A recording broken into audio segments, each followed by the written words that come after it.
राघवेंद्र सिंह, कांग्रेस कह रही है नौजवान भाजपा से खिलाफ है, बुजुर्ग खिलाफ है, बच्चा खिलाफ है, महिला खिलाफ है, किसान खिलाफ है, बेरोजगार खिलाफ है, वो कारोबारी खिलाफ है, सब पूरा देश खिलाफ है। फिर आप चुनाव क्यों लड़ रहे हैं जब कांग्रेस ने कह दिया कि भाई सब खिलाफ हैं?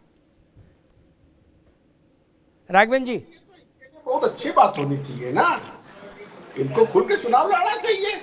पूरे उत्तर प्रदेश में 80 के 80 सीटों पे लड़ा, इनको जीत मिलेगी 25 सीटों पे। जब भैया देश का हर जनमानस भारतीय जनता पार्टी के खिलाफ है तो इनको चैनल में बैठ के क्यों गाना गा रहे हो? आप लोग चुनाव लड़िए, पूरे सीटों पर जीत के आइए। समाजवादी पार्टी ने भीख में 17 सीटें दे दी, उनपे आप प्रत्याशी नहीं उतार पा रहे हो। यहाँ भारतीय जनता पार्टी को घेरने का काम कर रहे हो। जिंदगी पर आज की तारीख में क्या गति है आपकी?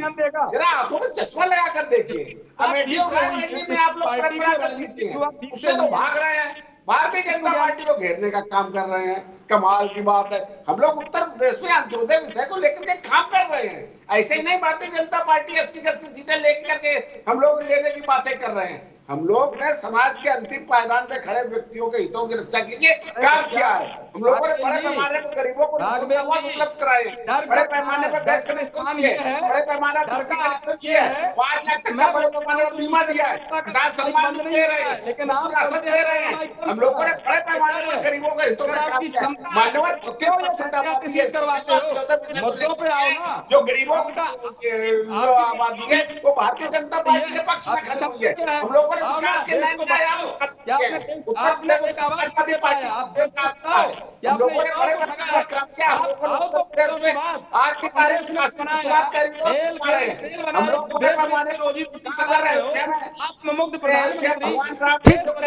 एक मिनट, दोनों लोग रुकिए, दोनों मित्र रुकिए। ठीक है राघवेंद्र बाबू रुकिए, ठीक है प्रेम नारायण जी रुक जाइए। मैं मोहम्मद आजम खान के पास चलूंगा, समाजवादी पार्टी के पास। आजम खान साहब, मैंने ये बात 2-4 दिन पहले भी कही थी, आज फिर रखता हूं। जो पार्टी सत्ता में, राघवेंद्र भाई रुकना होगा, जो पार्टी सत्ता में होती है उसके पास सरकारी कामकाज भी है। भाई सरकार में है तो सरकार में भी काम है, टाइम देना है। विपक्ष के नेता के पार्टी के पास 5 साल हर कॉन्स्टिट्यूएंसी में अपने लिए अच्छा उम्मीदवार क्रिएट करना, उसकी पहचान करना, ये सबसे बड़ा काम होता है नहीं?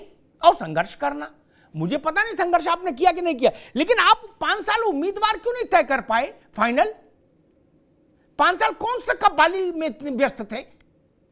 आपको पता होना चाहिए था, टिप्स पे होना चाहिए था कि मुरादाबाद में हमारा कौन सबसे अच्छा का लड़ेगा, रामपुर में कौन लड़ेगा, अमेठी में कौन लड़ेगा, रायबरेली में लगे कौन लड़ेगा। जब बरसात आ गई तो छाता लेने निकल रहे हो। 5 साल क्या कर रहे थे? आपके पास कोई और काम तो था नहीं भाई। ऐसा तो था नहीं कि मुझे संयुक्त राष्ट्र संघ में भी जाना था, वहां की फाइलें देखनी थी, नहीं।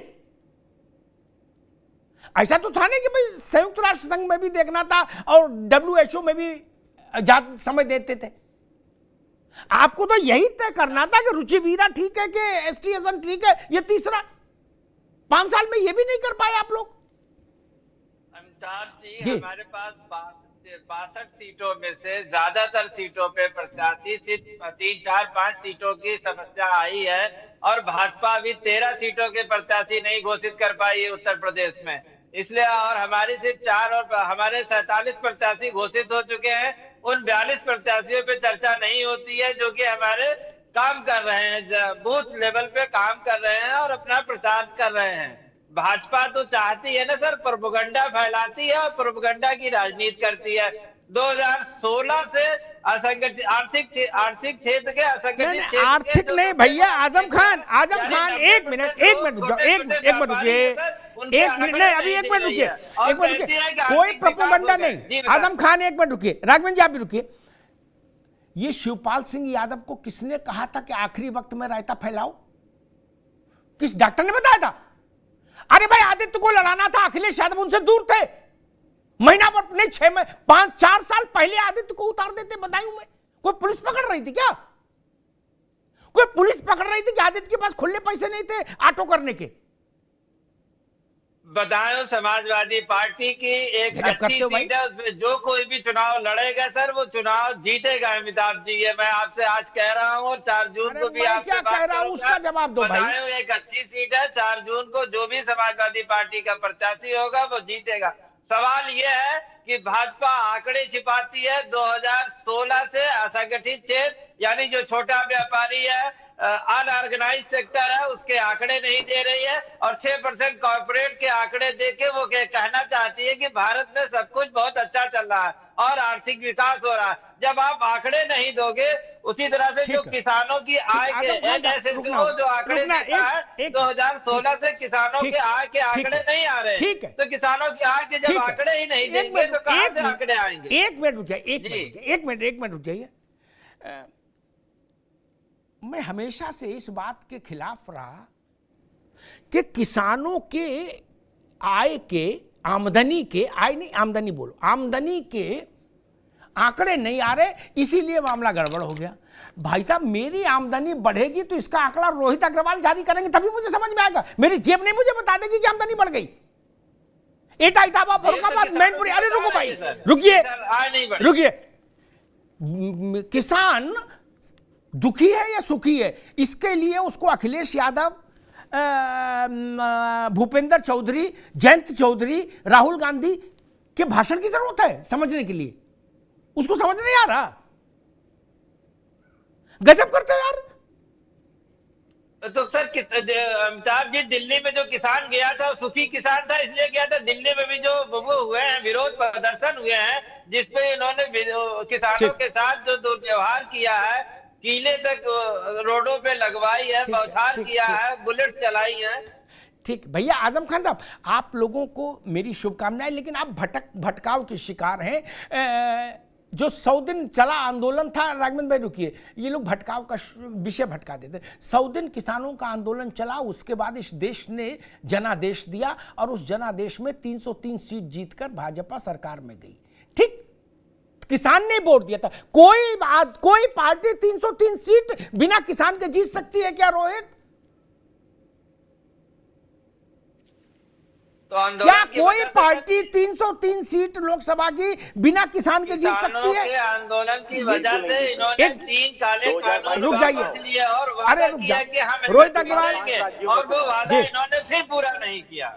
रुक जाइए, देखिए, हाँ देखिए अमिताभ जी, बिल्कुल मैं आपसे 100% सहमत हूँ कि हिंदुस्तान के अंदर किसानी खेती हमारे देश की इकोनॉमी की रीढ़ की हड्डी है, और बिना किसान के वोट के आप 303 सीट नहीं जीत सकते। आप 2022 का उत्तर प्रदेश के अंदर चुनाव मैंडेट के साथ नहीं जीत सकते थे। उसके बाद जो आगे 5 राज्यों में चुनाव हुआ, राजस्थान, मध्य प्रदेश, छत्तीसगढ़, जिस तरीके से भारतीय जनता पार्टी को मैंडेट मिला है, वो दिखाता है कि देश का किसान भारतीय जनता पार्टी के साथ है, भारतीय जनता पार्टी की नीतियों से सहमत है। भाई साहब चुप रहो, अब आपके समय, जब आपका समय था बोलने का, तब तो आप बोल नहीं रहे थे, तब तो आप अनर्गल बातें कर रहे थे, तब तो आप कह रहे थे पता ही नहीं था कि साहब शिवपाल जी के बेटे को भी चुनाव लड़ना है शायद, तब तो पता ही नहीं था, तब तो निपटा नहीं पा रहे थे चाचा भतीजे का झगड़ा, तब तो मंच पे पिताजी को धक्का देने का काम कर रहे थे 5 साल तक। अगर ये काम आपने अगर 5 साल में कर लिया होता तो आखिरी दिन हेलीकॉप्टर ना भेजना पड़ता। तो भाई साहब कृपया करके कम से कम दूसरा आदमी बोल रहा है तब तो मत बोलो। ठीक है आजम खान साहब, उनकी आवाज बात आ जाए जी।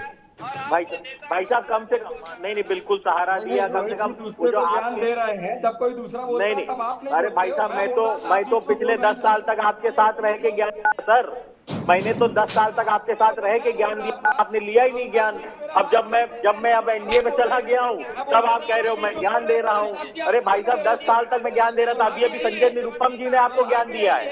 अभी तुरंत अभी जब हम लोग डिबेट में बैठे हैं तो संजय निरुपम जो कि कांग्रेस के एक बड़े नेता है, उन्होंने ज्ञान दिया है आपको। मैं पढ़ के सुना देता हूँ, उनका ट्वीट आया है, कांग्रेस पार्टी मेरे लिए ज्यादा ऊर्जा और स्टेशनरी नष्ट ना करे, बल्कि अपनी बची खुची ऊर्जा और स्टेशनरी का इस्तेमाल करे, पार्टी को बचाने के लिए करे। वैसे भी पार्टी भीषण आर्थिक संकट के दौर से गुजर रही है।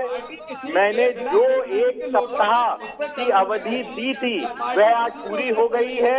कल मैं खुद फैसला ले लूंगा। तो भाई साहब, आपके नेता है संजय निरुपम, उनका ज्ञान मैंने अभी पढ़ के सुनाया है। मेरा ज्ञान तो आपने 10 साल लिया नहीं, अब उन्हीं का ज्ञान ले लो। कल वो भी छोड़ के चले जाएंगे। आज विजेंद्र सिंह चले गए, कल संजय निरुपम चले जाएंगे।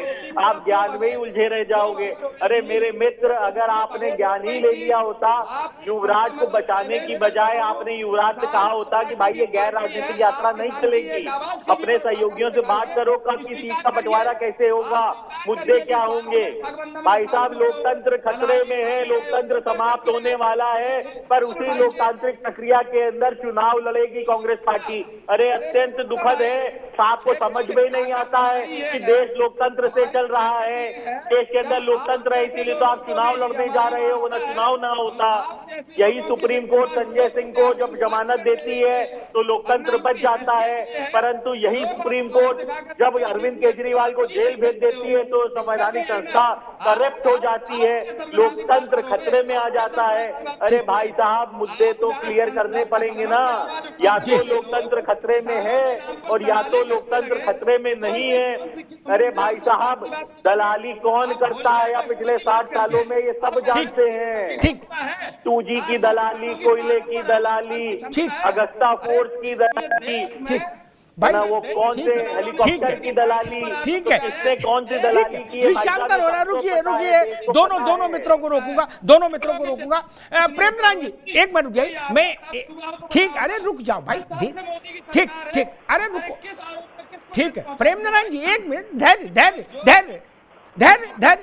मैं राघवेंद्र जी के पास जाऊं उससे पहले एक सवाल। अरे रुको भाई रोहित, अभी नहीं, अभी केवल प्रेमनारायण जी की आवाज। प्रेमनारायण जी, एक व्यवहारिक सवाल मेरे जहन में आता, बाकी तो अकादमिक बहस होती रहती है, आंकड़े कहां से आए कहां गए।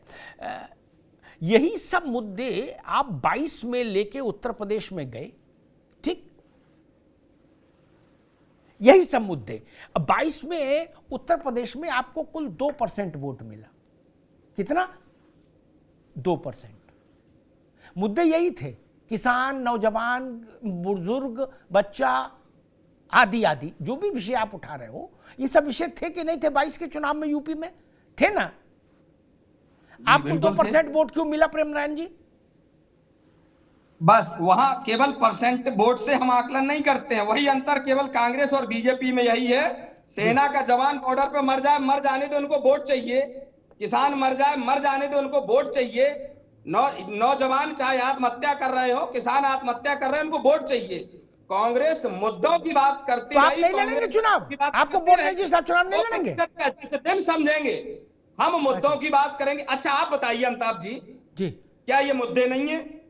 नहीं, मैंने कहा आपकी बात जनता में गई थी 22 में। एक मिनट भैया, प्रेमनारायण जी एक मिनट रुक जाइए, एक मिनट। क्या किसानों की यूरिया का वजन कम नहीं हुआ? क्या उनके रेट नहीं बढ़े? क्या रोजगार मिला रहे युवाओं को? क्या पर्चे लीक नहीं हो रहे? क्या 400 का सिलेंडर 1100 का नहीं हुआ? ठीक, क्या 55 का पेट्रोल 100 का नहीं हुआ?